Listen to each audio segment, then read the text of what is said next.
Good morning everyone. मैं हूं Khan sir और आप देख रहे हैं आपका फेवरेट चैनल सीट एकेडमी। और आज के टॉपिक में हम पढ़ने जा रहे हैं most important previous year question on ionic equilibrium. तो आइए शुरू करते हैं first question from this particular chapter. So question number one is which of the following substance act as a base? Question number 1 is which of the following substance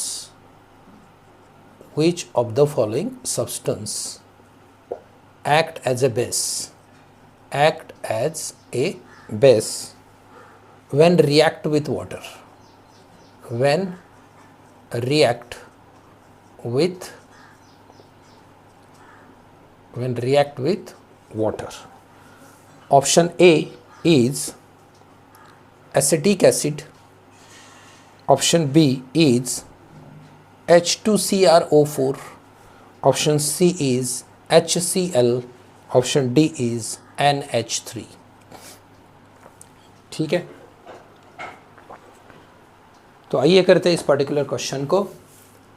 हमें identify करना है कि which of these compound act as a base जब यह react करेगा water के साथ।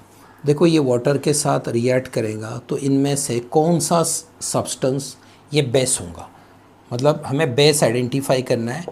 इसका मतलब water will be acid.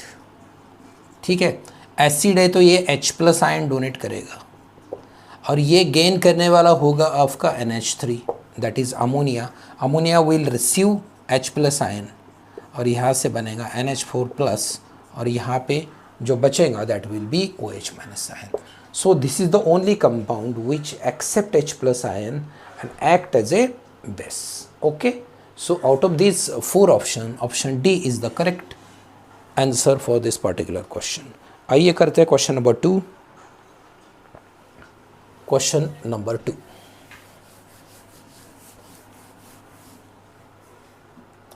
calculate the pH.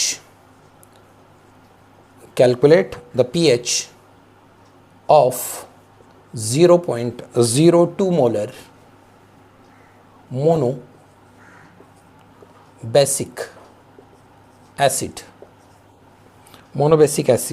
having 2% dissociation. Option A 3.4, option B 4.5, option C 5.1 and option D 5.8. हमें आइडेंटिफाई करना है, हमें कैलकुलेट करना है pH for this particular concentration वाला मोनोबेसिक एसिड। ठीक है, जैसे कि मेरे पास ये मेरा एसिड है और इसका जो कंसंट्रेशन है दे रखा है ऑलरेडी क्वेश्चन के अंदर 0.02 is the concentration. 0.02 molar is the concentration of this particular acid. अब ये डिसोसिएट करेगा 2%, बराबर है। ये डिसोसिएट करेगा 2%, दैट मीन्स तो इसका जो कंसंट्रेशन होगा H+ आयन का, that we have to identify. क्योंकि देखो हमें pH निकालना है, समझ रहे हो नहीं समझ रहे हो। जब भी आपको pH निकालना होता है तो pH का फॉर्मूला क्या है, pH is equal to negative logarithm of H+ ion concentration. ठीक है, अगर हमें पता होगा H+ आयन कंसंट्रेशन तो हम इसका pH इजीली आइडेंटिफाई कर सकते हैं।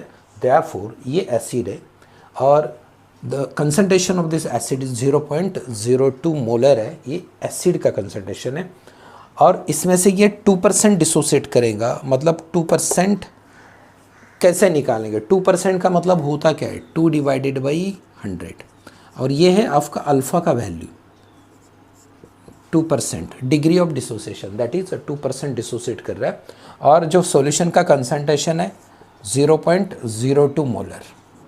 ठीक है, तो ये है हमारा सॉल्यूशन का कंसंट्रेशन। इनमें इसमें से 2% डिसोसिएट करेगा तो यहाँ पे जो भी मिलेगा हमें, ये मिलेगा हमें इसका कंसंट्रेशन का वैल्यू, एंड दैट इज़ 0.0004। ये है आपका H+ आयन कंसंट्रेशन, ये है आपका H+ आयन कंसंट्रेशन। क्लियर है? बस मिल गया हमें, H+ आयन कंसंट्रेशन मिल गया।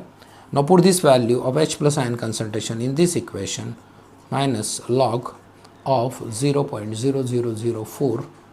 ठीक है, अब यहाँ से अगर ये pH निकालेंगे आप, तो इसको थोड़ा ये एक्सपोनेंशियल फॉर्म में कन्वर्ट कर दो, ये डेसिमल पॉइंट आगे ले लो, 4 × 10⁻⁻3। इस तरह से अगर करेंगे आप, pH = माइनस लॉग ऑफ, देखो एक बार देख लो इधर, 4 × 10⁻⁻3, ये -3 इधर आएगा तो क्या होगा, प्लस होगा। दैट मीन्स 3 समझ रहे हो, 3 × लॉग ऑफ, है ना, minus minus plus, 3 × log of 4 × 10। ऐसे नहीं कर सकते प्लीज़। कैलकुलेशन अगर आपको करना है तो ये log ऑफ a × b है, तो log of a + log of b करना होगा। ठीक है, इसके बाद कैलकुलेशन करो, आपको फाइनल आंसर मिलेगा। That will be final answer है इसका 3.4, है ना। देखो यहाँ से आ रहा है, मतलब ये 3 आ रहा है, मतलब ये आंसर ये होना चाहिए। सो ये कैलकुलेशन वाला पार्ट है। मैंने आपको कंसेप्ट बता दिया।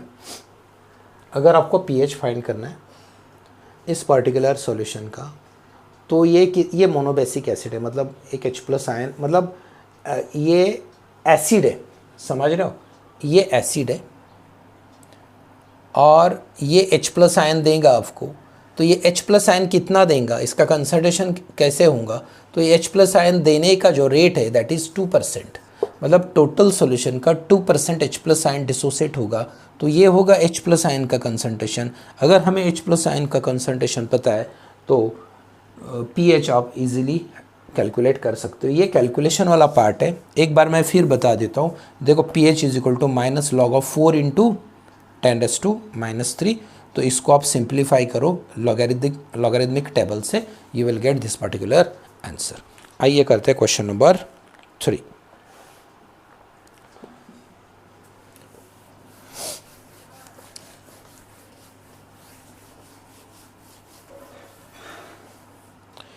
Calculate the solubility product. Calculate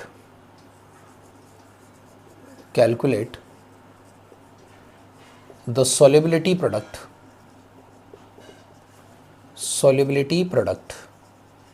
जिसे हम बोलते हैं KSP, solubility product of salt BA at 27 degrees Celsius if its solubility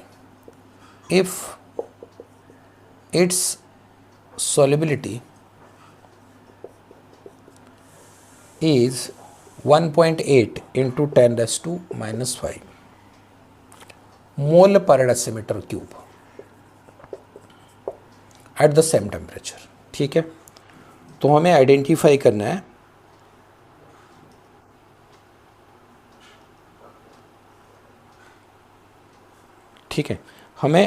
करना है इसके ऑप्शन है, हमें आइडेंटिफाई करना है सॉल्युबिलिटी प्रोडक्ट, और इसके ऑप्शन दे रखे।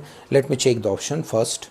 3.24 × 10⁻⁻10। Option B is 2.44 × 10⁻⁻10। Option C is 1.64 × 10⁻⁻10 and option D is 4 × 10⁻⁻10। आइए तो देख लेते, पहले क्वेश्चन को समझ लो। कैलकुलेट करना है हमें solubility product, that is KSP हमें आइडेंटिफाई करना है ना। और ये BA ये एसिड दे रखा है ना। ये कैलकुलेट द सॉल्युबिलिटी, सॉरी ये सॉल्ट दे रखा है। सो ये जो है सॉल्ट है BA, ये जब डिसोसिएट करेगा तो B+ और A- आयन बनेगा। क्लियर है, ये B+ और A- आयन प्रोड्यूस करेगा। इस सॉल्यूशन का सॉल्युबिलिटी रेट है इसका जो सॉल्युबिलिटी है ये है 1.8 इंटू 10⁻⁻5। दैट मीन्स ये 1.8 इंटू 10⁻⁻5 बी प्लस बनाएगा, समझ लो, और ये 1.8 इंटू 10⁻⁻5 ए माइनस बनाएगा। और अगर हमें सॉल्युबिलिटी प्रोडक्ट निकालना है सो बी प्लस का जो भी कंसंट्रेशन होगा इनटू ए माइनस का जो भी कंसंट्रेशन होगा that will be the solubility product 1.8 into 10⁻⁻5 into 1.8 into 10⁻⁻5। ठीक है, अगर इसको आप कैलकुलेट करेंगे, मल्टीप्लाई करेंगे तो अप्रॉक्सीमेट ये आपको मिलेगा 3.24 into 10⁻⁻10। This is the correct answer for this question. तो हमें याद क्या रखना है, देखो सॉल्युबिलिटी प्रोडक्ट होता क्या है कि concentration of cation and anion, इसका जो भी कंसंट्रेशन होगा दैट इसका प्रोडक्ट लेना है हमें, that means the solubility product. Clear है, ये होगा सॉल्युबिलिटी प्रोडक्ट। और इसका जो सॉल्युबिलिटी है, सॉल्युबिलिटी रेट दे रखा है, अगर सॉल्युबिलिटी रेट अगर ये होगा, अगर सॉल्युबिलिटी ये होगा मतलब इतने मोल ये डिसोसिएट करेगा, इतने मोल ये डिज़ोल्व होगा, इतने मोल ये सॉल्युबल होगा, मतलब इतने मोल ये बी प्लस बनाएगा, इतने मोल ये ए माइनस बनाएगा। दैट मीन्स अगर हम इसका प्रोडक्ट की बात करते हैं तो इसको मल्टीप्लाई कर दो तो आपको मिलेगा solubility product of cation and anion and it comes 3.24 into 10⁻⁻10। ठीक है, बहुत ही सिंपल क्वेश्चन था। आइए करते हैं नेक्स्ट क्वेश्चन। क्वेश्चन नंबर 4, हमें पीएच फाइंड करना है, कैलकुलेट पीएच।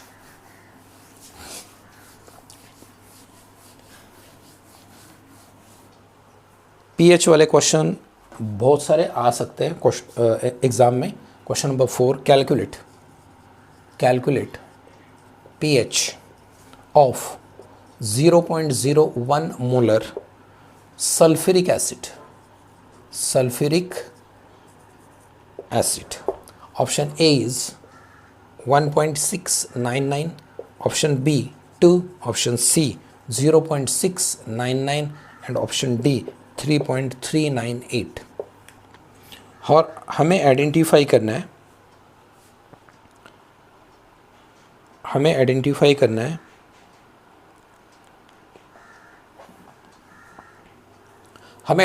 करना है, इस सल्फ्यूरिक एसिड का पीएच आइडेंटिफाई करना है। ठीक है, तो आइए करते हैं। जैसे कि जब H2SO4 है, H2SO4 ये एक्वस है, इसके अंदर पानी मिला दिए। ठीक है, सल्फेट आयन ये भी एक्वस मोड में होगा। ठीक है, ये प्रोड्यूस करेगा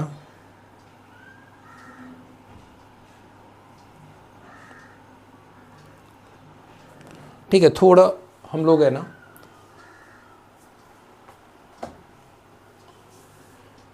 थोड़ा अलग वे से इसको सॉल्व कर लेते हैं। ठीक है, हमें पीएच फाइंड करना है 0.01 मोलर सल्फ्यूरिक एसिड। देखो सल्फ्यूरिक एसिड का फॉर्मूला ये है H2SO4, तो ये हमें 2H+ आयन देगा, मतलब इसका जो ये हमें देगा 2H+ आयन। क्लियर है, और इसका जो कंसंट्रेशन है, और ये स्ट्रॉन्ग एसिड है, और इसका जो कंसंट्रेशन है 0.01, और ये पूरे का पूरा ये डिसोसिएट करेगा, मतलब 2 इंटू 0.01। ठीक है, ये इसका कंसंट्रेशन होगा H+ आयन का, ख़त्म। सो ये होगा आपका 0.02 मोलर। ठीक है, तो निकालो pH is equal to negative logarithm of H+ ion concentration is equal to negative logarithm of 0.02 concentration is equal to negative log of 2 into 10⁻⁻²। ठीक है, तो इसको अगर आप सॉल्व करेंगे then you will get the answer 1.699 pH। ठीक है, एक बार आंसर कंफर्म कर लेते हैं। Is this correct? Yes, it is correct. ठीक है, आप इसको इस तरह से कर सकते हो जैसे कि log of A into B तो log of a plus log of b करके आप कर सकते हो ये वाला कैलकुलेशन और finally you will get the answer 1.699। और ये थे हमारे आज के क्वेश्चन, और इसी तरह से और भी बहुत सारे क्वेश्चन हम लोग करने जा रहे हैं नेक्स्ट वीडियो में। तो आप देखते रहिए नेक्स्ट वीडियो, और भी बहुत सारे difficult question, easy question, part 1, part 2, part 3, part 4 जितने भी पॉसिबल हो सके हम एग्ज़ाम तक कंप्लीट करने वाले। आगे भी कंटिन्यू वीडियो बनते रहेंगे। सो आइए मिलते हैं नेक्स्ट वीडियो में और भी बहुत सारे क्वेश्चन के साथ। Till then bye bye.